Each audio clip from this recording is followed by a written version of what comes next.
Now, animal rights organisation PETA has sparked a bit of anger after pleading with New South Wales farmers not to poison the mice overrunning their properties. The comments have drawn widespread backlash, including from Deputy PM Michael McCormack, who labelled the activists idiots who have never been out of the city.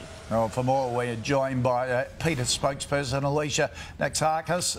Alicia, thanks for joining us. Are you an idiot that hasn't been out of the city? I'm not an idiot who's never been out of the city, no. And look, our common advice is, of course, to avoid poisons which subject these animals to unbearably painful deaths, but also pose the risk of spreading bacteria. And, of course, there are alternatives that exist, such as humane traps, practical exclusion. These are all tried and true.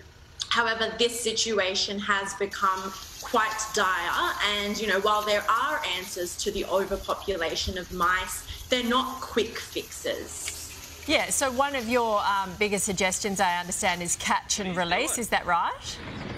It is. That is our most common advice when it comes to rodent control. Of course, here at PETA, we are realists. We know what's going to happen. And let me be clear, what we are angry about is that this situation is not something that's just come up out of nowhere. It is something that should have been taken care of by the government a long time ago.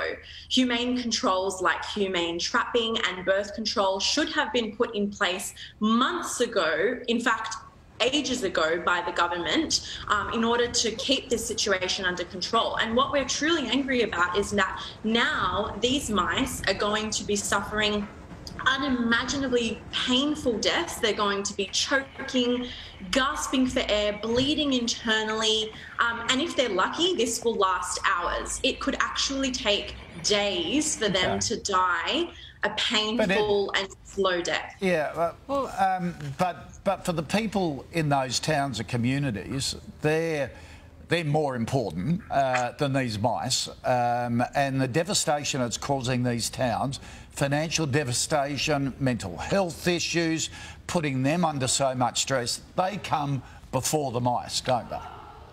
Look, we are not anti-farmer, and we completely understand the situation and how upsetting this has been for so many people.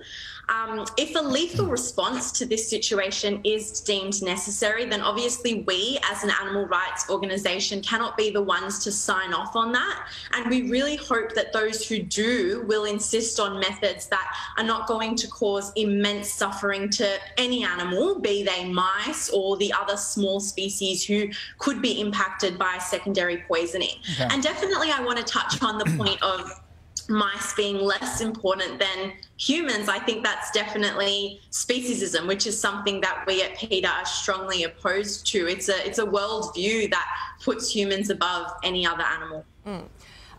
Your point that the government should have done something earlier is right. The farmers have been crying out for this for months as they've been breeding. But the whole catch and release thing, now, I mean, that's pretty impossible. Where are you going to release them?